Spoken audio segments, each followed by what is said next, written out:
శ్రీమద్ వాల్మీకి రామాయణమునందలి సుందరకాండము యథా తథ అనువాదము 47వ సర్గము ప్రారంభము. ఆంజనేయ స్వామి దుర్ధరుడు మొదలైన 5 సేనాపతులను వారి అనుచరులను వాహనములను సంహరించాడు అన్న సంగతి రావణుడు తెలుసుకున్నాడు. రణకండూతితో గర్వమున విర్రవీగుచు సమరోత్సాహంతో ఎదురుగానున్న అక్షకుమారుని ఒక్కసారి వీక్షించాడు రావణ బ్రహ్మ. రావణుని దృష్టి తనపై పడగానే ఉత్సాహం ఇనుమడించింది అక్షకుమారునికి. అక్షకుమారుడు సామాన్యుడు కాదు, ప్రతాపశాలి, చిత్రమైన బంగారు ధనస్సును చేతపట్టుకున్నటువంటి వాడు. సభలోని వారిచే ప్రోత్సహింపబడినటువంటి వాడై బ్రాహ్మణోత్తములచే అర్పింపబడిన హవిస్సుతో ప్రజ్వరిల్లుచున్న అగ్నివలే తటాలున ఒక్కసారి లేచాడు. మహావీరుడు, రాక్షస శ్రేష్ఠుడైన ఆ అక్షకుమారుడు ఉదయభానుని కాంతులతో ప్రకాశించుచున్న మేలిమి బంగారు అల్లికలతో విలసిల్లుచున్న రథాన్ని అధిరోహించాడు. వానరోత్తముడైన ఆ హనుమంతునితో యుద్ధము చేయాలి అని బయలుదేరాడు. ప్రకాశించేటువంటి ఆ దివ్య రథం అక్షకుమారుని యొక్క తపఫలం. అది పుటము పెట్టిన బంగారంలా శోభిల్లుతున్నది. రత్నములు పొదిగిన ధ్వజములతో మనోహరములైన పతాకములతో దర్శనీయమై ఉన్నది. మహావేగంతో పరిగెత్తగలిగినటువంటి 8 ఉత్తమమైన అశ్వములు పూంచబడి ఉన్నది. ఆ రథం సురాసురులకు కూడా ఎదిరించడానికి శక్యం కానిది. నిరాటంకంగా సాగిపోవున్నది. సూర్యకాంతులతో ఒప్పుచున్నది. అంతరిక్షమున సైతం సంచరించగలది. సముచిత స్థానములందు అమ్ముల పొదులతో 8 కత్తులతో శక్తి తోమరములతో అలరారుతూ సర్వసన్నద్ధమైనది యుద్ధమునకు. సమస్త యుద్ధమునకు పనికిరావలసినటువంటి ఉపకరణములు బంగారు మాలలతో సూర్యచంద్ర కాంతులతో అది విరాజిల్లుతున్నది. సూర్యరథ వేగముతో సాటిగా ముందుకు దూసుకు వెళ్ళగలిగినటువంటి ఆ రథమునందు అధిరోహించిన అక్షకుమారుడు దేవతలతో సమానమైన పరాక్రమము కలవాడై పురోగమించాడు. రథగజ తురగ పదాతి దళముల యొక్క రణగణ ధ్వనులు దిక్కులు పిక్కటిల్లుతూ ఉన్నాయి. భూమి ఆకాశములు ఆ ధ్వనులు వ్యాపించినాయి. పర్వతముల ప్రతిధ్వనించేటువంటి విధంగా ఆ ధ్వనులు సర్వత్రా వ్యాపించినాయి. సకల బలములతో కూడిన అక్షకుమారుడు వనముఖద్వారముపై ఆసీనుడై ఉన్న యుద్ధ విద్యా విశారదుడైనటువంటి హనుమంతుని మీదకు సమీపించాడు. సింహము వలె క్రూరమైనటువంటి చూపులు కలిగిన అక్షకుమారుడు ప్రజాక్షయకారకుడైన ప్రళయ కాలాగ్ని వలె ప్రకాశించి ఆంజనేయ స్వామివారి మీదకు సమీపించాడు. సంభ్రమాశ్చర్యములకు లోనైన వాడై అతనిని గర్వదృష్టితో చూచాడు. ఎవ్వడీతడు అని భావించాడు. మిగిలిన బలము కలవాడైన ఆ రావణకుమారుడు మహాశక్తి సంపన్నుడైన ఆ వానరుని యొక్క వేగమును, శత్రువుల విషయమున బలపరాక్రములను, తన బలమును తారతమ్యముతో ఒక్కసారి అలా పోల్చుకున్నాడు. చలికాలమున మిగిలిన పిమ్మట సూర్య తాపము వలె అక్షకుమారుడు రణోత్సాహంతో పెళ్ళుబుకాడు. అక్షకుమారుడు యుద్ధమున ఎదురుడైన స్థిరమైన పరాక్రమము గల హనుమంతుని ఒక్కసారి చూచి ఆవేశానికి లోనై గర్జించాడు.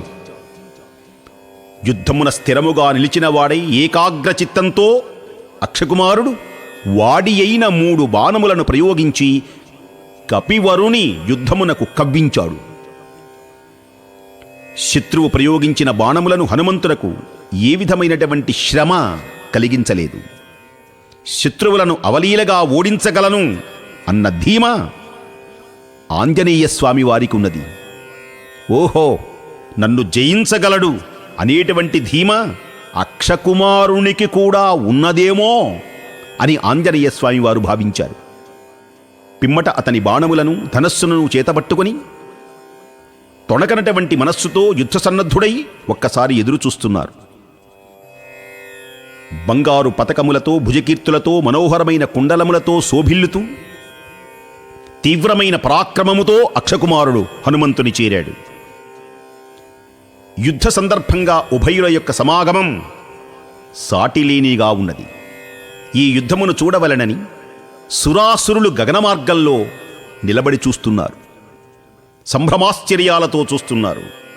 హనుమంతుడు అక్షకుమారుడు అనేక యుద్ధముల జయించినవాడు, దేవతలను కూడా జయించినవాడు. ఘోర యుద్ధం, భూమి దద్దరిల్లుతున్నది. సూర్యుడు తాపమును ప్రసరింపచేసేటువంటి విధంగా, సూర్యుని యొక్క తాపాన్ని అధిగమించేటువంటి విధంగా చేస్తున్నారు. సూర్యుడు కూడా ఆశ్చర్యంతో యుద్ధాన్ని చూస్తున్నాడు. వాయువు వీచటం మానివేశాడు. పర్వతాలు కూడా ప్రతిధ్వనిస్తున్నాయి. ఆకాశము కూడా ధ్వనించింది. సముద్రం అల్లకల్లోలమవుతున్నది. బాణములను ఎక్కుపెట్టుటలో, వాటిని గురి తప్పకుండా ప్రయోగించుటలో సమర్థుడైనటువంటి అక్షకుమారుడు మొన తేలి ఉన్న రెక్కలు కలిగిన బంగారు పిడికిలి గల విషసర్పము వలె ప్రకాశిస్తున్నాడు. ఆయన 3 బాణాలతో హనుమంతుని శిరస్సు మీద పెఠీల్మని కొట్టాడు. ఒక్కసారిగా 3 బాణాలు వచ్చి శిరస్సుపై తగలగానే హనుమంతుని తల నుండి రక్తధారలు స్రవించినాయి. రక్తముతో తడిసిన గుండ్రని కనులు కలిగినటువంటి మారుతి ఉదయభాస్కర సమాన తేజంతో వెలుగొందారు. మారుతి శరములనెడి కిరణములతో కూడిన ఆదుచ్చిని వలె ప్రకాశించారు. అక్షకుమారుడు చిత్ర విచిత్రములైన ఆయుధములతో, ధనుర్బాణములతో యుద్ధసన్నద్ధుడై కదన రంగమున నిలిచి ఉన్నాడు. అతన్ని చూచి వానర రాజైన సుగ్రీవునకు మంత్రి అయిన హనుమంతుడు హర్షముతో పొంగిపోయినాడు. భేష్! ఇలా ధైర్యంగా యుద్ధము చేయగలిగినటువంటి వాడు ఇంతవరకు చూడలేదు. అక్షకుమారా, నీ యుద్ధము ఎంత బాగున్నది మెచ్చుకుంటున్నాడు ఆంజనేయ స్వామి. రణోత్సాహంతో శరీరాన్ని పెంచారు స్వామి. హనుమంతుడు మిక్కిలి క్రోధము కలిగిన వాడై బలపరాక్రమములను ప్రకటించుచు మందరగిరిపై కిరణపుంజములతో వెలుగొందుచున్న సూర్యుని వలె ప్రకాశించారు. స్వామి యొక్క దివ్యమైనటువంటి పరాక్రమాన్ని, తేజస్సును చూచినటువంటి అక్షకుమారుడు నేత్రాగ్ని జ్వాలలు అక్షకుమారుని కన్నుల వెంట జల జల జల జల ప్రసరిస్తుంటే, మండిపడినటువంటి అక్షకుమారుని చూచిన ఆంజనేయ స్వామి అతని బలాన్ని, వాహనాలను ఒక్కసారి దహించి వేశారు. ఆంజనేయ స్వామి విల్లు అనడి ఇంద్రధనస్సు కలిగి, బాణములనడి వర్షములు కలిగిన అక్షకుమారుడు అనడి మేఘాన్ని, యుద్ధరంగమున హనుమంతుడు అనడి పర్వతముపై మేఘము ఒక మహాగిరిపై వర్షధారలను కురిపించినట్టు శీఘ్రంగా బాణములను కురిపించారు. మేఘముతో సమానమైన పరాక్రమం, హనుమంతుడు రణమొర్చేటువంటి తీరు, తీవ్రమైనటువంటి పరాక్రమము చూపేటువంటి పద్ధతి, తేజోబల సంపన్నుడైన అక్షకుమారునికి ఆశ్చర్యాన్ని కలిగించినాయి. అక్షకుమారుని యొక్క రణరంగమును చూచారు స్వామి.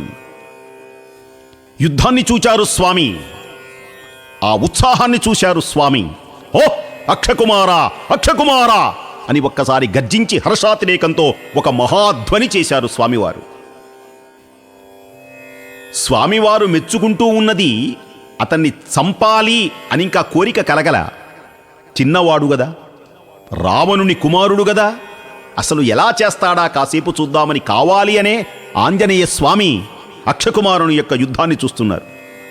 మూర్ఘత్వంతో యుద్ధమున తానొక మహావీరుడని విర్రవీగుతున్నాడు అక్షకుమారుడు. పిచ్చి కోపం కలిగింది. కన్నులు ఎర్రచేశాడు. అని ముందుకొచ్చాడు.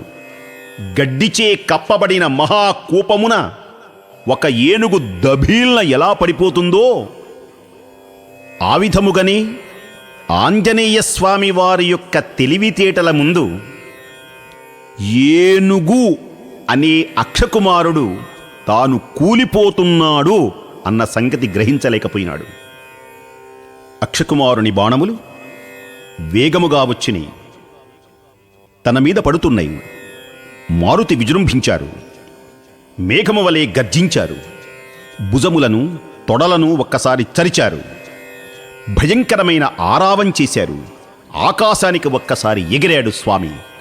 మిక్కిలి బలము గలవాడు, రాక్షసులలో శ్రేష్ఠుడు, ప్రతాపశాలి, రథమును అధిష్ఠించినటువంటి వాడు, రథికులలో దిట్ట అయినటువంటి ఆ అక్షకుమారుడు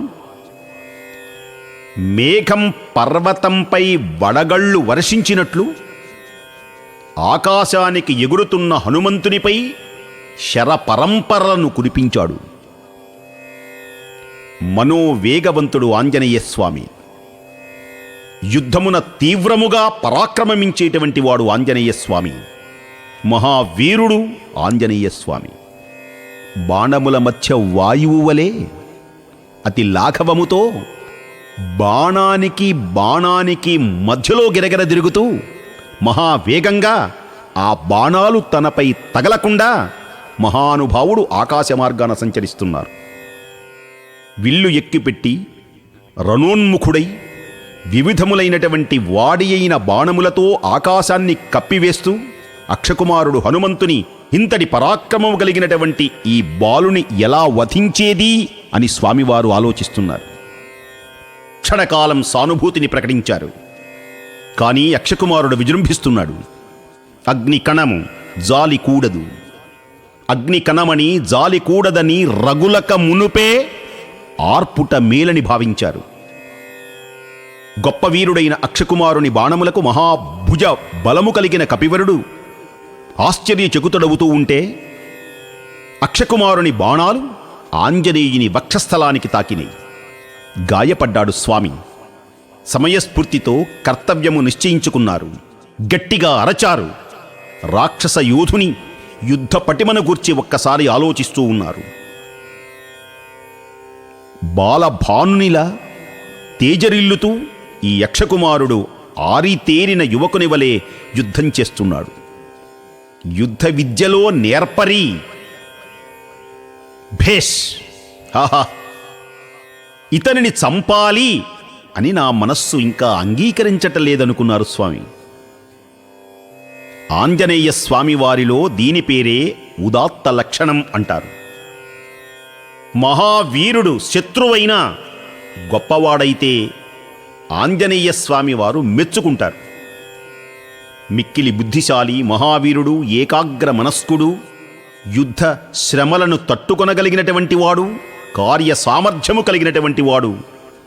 నిస్సందేహంగా నాగులు, యక్షులు, మునులు మొదలైనటువంటి వారి ప్రశంసలకు పాత్రుడైనటువంటి వాడు ఆంజనేయ స్వామి.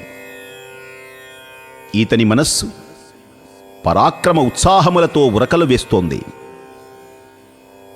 స్వామివారు అనుకుంటున్నారు, మళ్ళీ నా ఎదుట నిర్భయంగా నిలిచి ఇంతసేపు యుద్ధం చేశాడు. ఓహో! సురాసురులు ఆశ్చర్యంతో చూస్తున్నారు. దేవతల యొక్క మనస్సులను కూడా కంపింపచేయగలిగినవాడు ఈ యక్షకుమారుడు. ఇతనిని ఏ విధముగా ఉపేక్షింపతగదు. ఉపేక్షిస్తే యుద్ధమున ఇతని పరాక్రమానికి అవధులు ఉండవు. సరే, ఇంతసేపు ఊరుకున్నాను, బాగానే చేశాడు. అతడు నన్ను అవమానాల పాలు చేస్తున్నాడు, నన్ను ఓడించాలి అని ప్రయత్నిస్తున్నాడు. ఆంజనేయుని ఓడించగలిగిన వాడెవడున్నాడు ఈ లోకంలో? శత్రువుల బలముల కూర్చి బాగుగా తర్కించిన పిమ్మట అక్షకుమారుని వధించుటయే మంచిది అని నిశ్చయించుకున్నారు స్వామి. యుద్ధక్రమాన్ని ఆలోచించారు. వేగంగా ముందుకు సాగాడు. మహావీరుడైనటువంటి వాయునందనుడు, ఆ వానరోత్తముడు మిక్కిలి వేగాన్ని పెంచి ఏమాత్రం ఏమరపాటు లేకుండా, శత్రువులకు చిక్కకుండా అటూ ఇటూ తిరుగుతూ మార్గములన్నీ వెతుకుతూ రథభారమును వహింపగలిగినటువంటి అక్షకుమారుని 8 గుర్రాలని హో హో హో హో అని ఒక్కసారి అరచి పటామని ఆ గుర్రాల మీద బాదాడు. గుర్రాలన్నీ ఒక్కసారి అలా మరణించినాయి. అరచేత చరచి హయములను చంపాడు. సుగ్రీవ సచివుడైన హనుమంతుడు బలిష్టమైనటువంటి అరచేతితో అక్షకుమారుని రథాన్ని కూడా కుట్టాడు. ఆ దెబ్బకు రథచక్రాలు ముక్కలు ముక్కలైనవి. రివ్వున ఆ రథాన్ని ఆకాశానికి తీసుకొని వెళ్ళి నేలపై కొట్టాడు. నేలపై పడినటువంటి ఆ రథం ముక్కలు ముక్కలైంది. ఉగ్ర తపశ్శక్తి సంపన్నుడైన ఋషి తన తపఃప్రభావమున భౌతిక దేహమును వీడి స్వర్గానికి ఏ విధంగా వెళతాడో ఆ విధంగా అక్షకుమారుని సంహరించాలి అనుకున్నారు. గరుత్మంతుడు ఏ విధముగా పామును అలా చుట్టి ఆకాశానికి దూసుకొని వెళతాడో ఆ విధముగానే ఆంజనేయ స్వామి అక్షకుమారుని యొక్క దేహాన్ని అలా తీసుకుని గగన మార్గానికి ఎగిరారు. ఒక్కసారి గిరగిర గిరగిర గిరగిర తిప్పారు. చేతిలో ఉంచి ఒక్కసారి అలా అక్షకుమారుని దేహాన్ని పెటామని నొక్కివేశారు. హనుమంతుని ధాటికి, ఆ అరుపులకు, ఆ బలానికి అక్షకుమారుడు నుగ్గునుగ్గైనాడు. అక్షకుమారుని యొక్క చేతులు, తొడలు, కటిప్రదేశం, కంఠం శిథిలమైపోయింది. అసలు కళ్ళు లేవు, తలకాయ లేదు, ఏమీ లేదు. ఇప్పుడు ఆంజనేయ స్వామి వారి చేతిలో ఏమున్నది అంటే అక్షకుమారుని యొక్క రక్తసిక్తమైనటువంటి ఒక ముద్ద గగన మార్గాన పెద్దగా అరచి గగన మార్గానికి విసిరివేశారు. అక్షుని మొండెము అతి ఘోరముగా నేలపై పడే ముద్దలు ముద్దలుగా, రక్తంతో తడిసిన ఎముకలు, కన్నులు నుగ్గునుగ్గైనాయి, కీళ్లు కట్ట కట్ట కట్ట కట్ట పెట్ట పెట్ట పెట్ట పెట్ట విరిగిపోయినాయి, నరములన్నీ తెగిపోయినాయి, ప్రాణాలు కోల్పోయి అక్షకుమారుడు నేల కూలిపోయినాడు. ఇంతటి ఘోరాతి ఘోరంగా అక్షకుమారుడు నేలపై కూలాడు అన్న సంగతి రావణుడు విన్నాడు. ప్రభు, అక్షకుమారుడు నేలపై కూలిపోయినాడు వర్ణించగానే దిగ్భ్రమ చెందాడు రావణుడు. భయం కలిగింది రావణునికే. అహో ధిక్!